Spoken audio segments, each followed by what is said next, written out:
So text analytics is popular in a sense in the business world.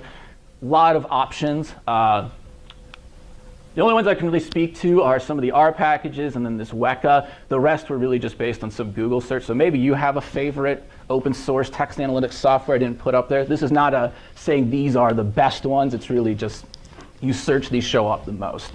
By the way, I should mention Weka. If you ever find yourself in a situation where you have to be using Java, this is a really great open source library of different machine learning methods to use in Java. It's pretty simple to use. So some just to keep in mind if you ever have to work in the Java environment. And we are going to focus on R implementation. So we're going to kind of talk through each of the different steps you can take and some of the popular methods. And then I'm going to show you how can you do this in R pretty quickly and easily. So first off, let's make some data. So we're going to load the TM package. Lost my mic here, sorry.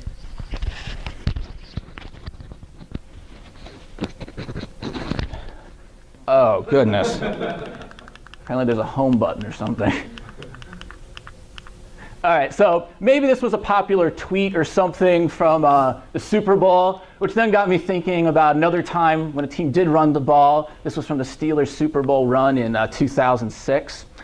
So one thing, vocab word to keep in mind in text analytics, corpus. This can be considered a collection of documents. In text analytics, whether it's a social media post or anything, an observation, whether this could be an entire paper or simply, again, just as 144 characters of a tweet, we often refer to it as a document, a collection of documents along with some other metadata. So this could be some other structured information. Say you know the gender of who tweeted something. All together make up a corpus, and that's your entire metadata. We're only going to focus on unstructured text information, and we're not going to incorporate others. So you do this vector source, you make a corpus, so it's some type of corpus object in TM, and you can iterate through very much like you would iterate through a list, and you can see the individual documents within it. If you had a CSV file, very easy to put that together. You just use a data frame source, and it's the same idea. So inside that bringing structure part of our corporate workflow, there's really three major steps. The first two steps are going to be tokenization and general cleaning of this data. Then we're going to do some type of dimension reduction, which means the exact same thing that most of us think of dimension reduction. We're just going to reduce the dimensionality of our data. And then we're going to evaluate some different frequencies, which you'll understand much easier once we get to that part. Okay, so tokenization, another vocab word to know. This is simply when we're taking streams of characters and breaking it into the individual words, which we can then process. This in English is very easy. I should mention we are going to do this entire talk from the idea that we're analyzing English text. TM can support up to like German analytics. And then the whole, like doing Chinese, Mandarin, and that type of stuff is a whole other ballgame, which I can't speak to at all. But so foreign languages, they do have ways to do them. In English, it's real easy. We usually just search for white space. That's how we separate words. Sometimes you can get a little confusing with special characters, but most tokenizers are going to be able to handle this just fine. Then we're going to make all the words look the same. So we don't care if it comes at the beginning of a sentence. So we're just going to make everything lowercase so it all looks the same. So normalizing your text is very easy. You have this TM map function in TM, which very much works just like lapply. So you're going to call this function on what you want to apply your function to, and we're going to use the toLower function, and that simply applies this across all our different documents, and then you can see the individual ones are now everything is lowercase. Then, usually the step, you're going to do some type of spell checking. Depending on your source of data, you cannot always assume that people spell things correctly. So a quick way to do it, and this is actually, I believe, how Microsoft Word does their spell checking, is literally to lookup table. It's a massive table of common misspellings, and then the correct word that it would map it to, or the suggestions to map it to. It's very rudimentary, and that's really one of the most popular ways. You also hear a lot about Bayesian spell checkers. This is how Google does their suggestions.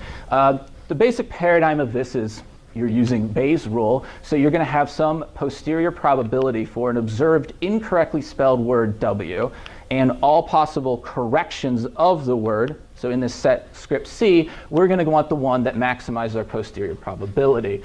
You get the prior on each possible correction usually by just reading in a bunch of documents and seeing the frequency of these certain words. So if you have a word that occurs a lot, its prior is going to be fairly high compared to others.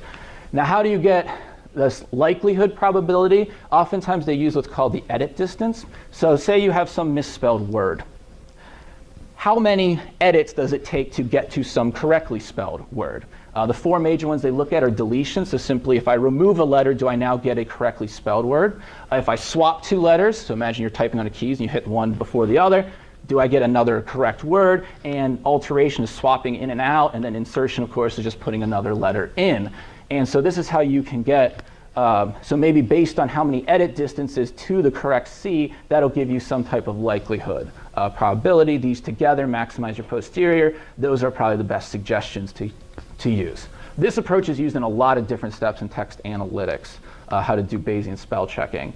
Also, sometimes how you define this set, that might be all words that are 3 edit distances away. Like I said, this is how Google does theirs. It's very popular. Is it really necessary? We'll see. So I'm not going to show how to implement this. There's a lot of, I couldn't really find good code in R to do it. It's not directly in TM or any of the other ones that I could find. You can find a lot of different ways to do this in Python. People have a lot of scripts written, so if you want to look at that, you can do it. So then lastly, now that we have correctly spelled words, we're going to do part of speech tagging. So we're going to go back a little to English class. So does anyone remember diagramming sentences back in grade and middle school?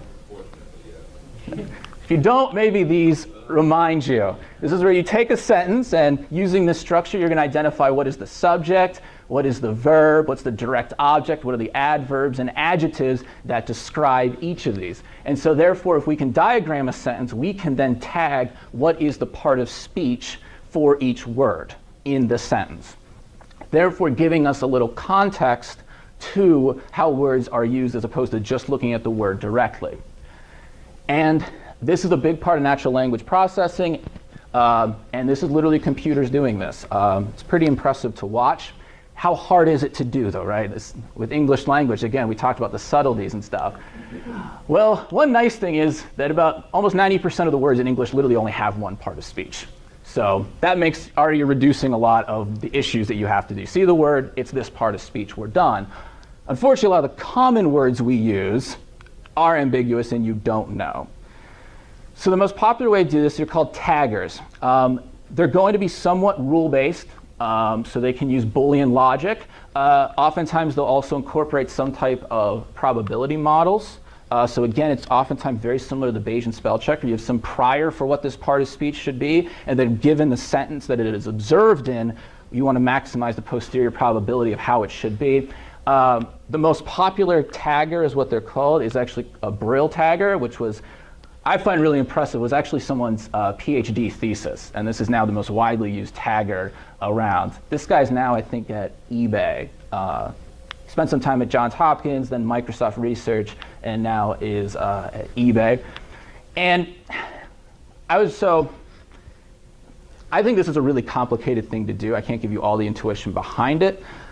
But it's actually a problem that had already been solved, because this entire part of parsing out sentences and understanding how each thing is used is actually really similar to writing a compiler for a programming language. So you think of, you have some programming language, and there's some set syntax that needs to be followed, and the compiler understands what you've coded into it and then converts that to machine code. Often these taggers use very similar logic as some type of compiler. So I thought that was an interesting connection of how they actually derive these types of part-of-speech taggers. So we're going to have to use sort of a hodgepodge of packages because TM doesn't have everything you need. So we're going to jump right to the Open NLP package. They don't have a part-of-speech tagging function. They used to have one, so I had to, you go on like SourceForge, you can get old versions and get the source code to do it. And we're going to tag our we're going to tag those sentences. So you see, we now take the words and they put these labels behind them, which give you how each word is used in the sentence. I understand the labels are not easy to read. Just to give you an idea, NN is a singular noun. NNS is some plural noun. Now it should be able to tag proper nouns. Seahawks, you see, it struggled with. It thinks it's just some general noun, but it should be a proper noun. One thing I should say, I did feed it lowercase. Having capitalization would have helped it understand the sentence better. Now, what do all these mean? Well, this is all the different ways that you can tag. We can get very, very detailed. So this is the Penn tree bank of part of speech labels. So we go everything I said from proper singular all the way to comparative, superlative, adverbs. Obviously, if you're doing this, you probably don't need all of these. You can probably roll these up. I will say I don't know what all these are. But so you don't need every type of noun. You can probably write some type of script that's going to roll it up into just noun. I don't need to know all these different things. But these really help us inform us understanding how are the words used in the sentence.